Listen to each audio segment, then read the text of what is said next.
طالبان کون ہے؟ نسلی اعتبار سے طالبان اصل میں پشتون ہیں۔ طالبان دراصل وہ لوگ ہیں جو افغان جہاد میں مجاہدین کے ساتھ مل کر روس کے خلاف لڑتے رہے۔ روس کی پسپائی اور اس کی قائم کردہ حکومت کے خاتمے کے بعد مجاہدین کی آپس میں لڑائی افغانستان کی وجود کے لیے خطرہ بنی ہوئی تھی۔ روس کو شکست دینے کے بعد مجاہدین کی باہمی خانہ جنگی میں مسلمان بھائیوں کا خون رائے گاہ جاتا دیکھا تو ملا محمد عمر نے 1994 میں چند طلبہ کا گروہ قائم کیا، جسے آنے والے وقتوں میں تحریک اسلامی طالبان کا نام دیا گیا۔ ملا محمد عمر کی سربراہی میں افغانستان کا مکمل کنٹرول حاصل کر لیا گیا اور اپنی حکومت امارت اسلامیہ افغانستان کے نام سے قائم کر لی۔ طالبان کا دور حکومت 1995 سے 2000 تک تقریباً 6 سال کے عرصے پر محیط ہے۔ اس دوران ان کا زیادہ تر وقت اپنے حریف ایرانی حمایت یافتہ شمالی اتحاد سے جنگ میں گزرا۔ افغانستان کو اگر کوئی چیز طالبان نے دی تھی تو وہ انصاف کی بروقت فراہمی اور امن و امان کی مثالی صورتحال تھی۔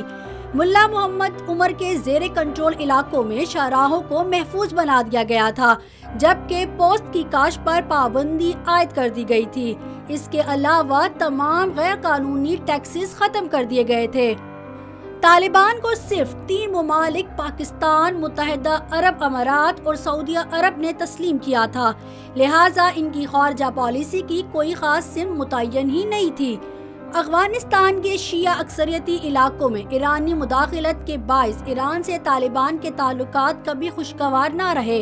ایک موقع پر تو دونوں ممالک جنگ کے دہانے پر پہنچ گئے تھے، تاہم دوسرے اسلامی ممالک کی مداخلت کے باعث یہ جنگ بامشکل روکی جا سکی۔ پڑوسی ممالک میں صرف پاکستان ہی سے ان کے بہترین تعلقات تھے۔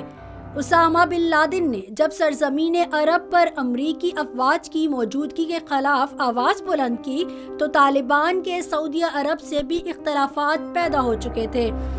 اس وقت طالبان کے پاس حکومت تو تھی، لیکن آج وہ بھی نہیں۔ اس کے باوجود امریکہ مذاکرات کے لیے ہاتھ بڑھا رہا ہے۔ آخر کوئی تو وجہ ہے۔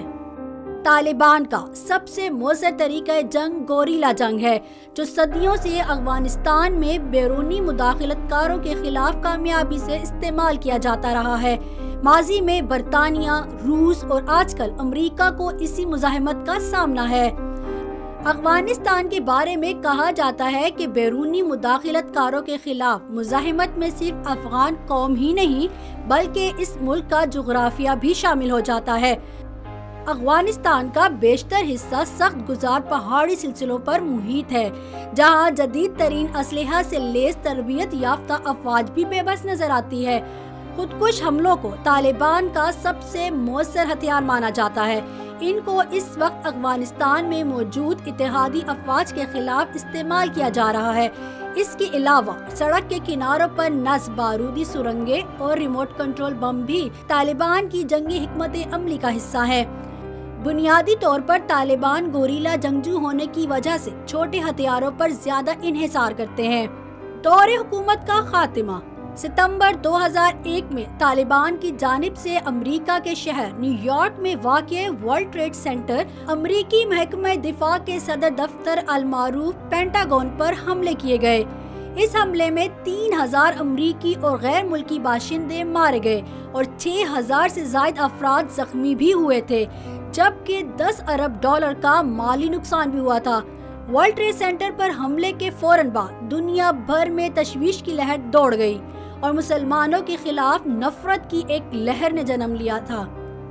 امریکہ کی جانب سے ان حملوں کا ذمہ دار عالمی دہشت گرد تنظیم القاعدہ اور اس کے سربراہ اسامہ بن لادن کو ٹھہرایا گیا تھا، تاہم ناکافی ثبوتوں کے باوجود اس وقت کے امریکی صدر جارج ڈبلیو بش نے اسامہ کے میزبان ملک افغانستان پر جنگ مسلط کر دی تھی، جس کے بعد سے دہشت گردی کے جن نے پوری دنیا کو اپنی لپیٹ میں لے لیا۔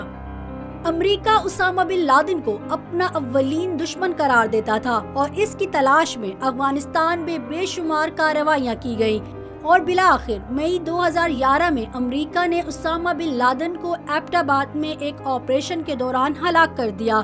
القاعدہ کے میزبان ہونے کے ناطے طالبان کو اکتوبر 2001 میں امریکی جارحیت کا سامنا کرنا پڑا اور امن کا گہوارہ بنائے جانے والے ملک افغانستان پر دیکھتے ہی دیکھتے 56 ممالک امریکہ و اقوام متحدہ سربراہی میں چڑھ دوڑے۔ آج افغانستان صرف اور صرف ان کی لگائی ہوئی آگ کی وجہ سے بے امنی کا شکار ملک ہے۔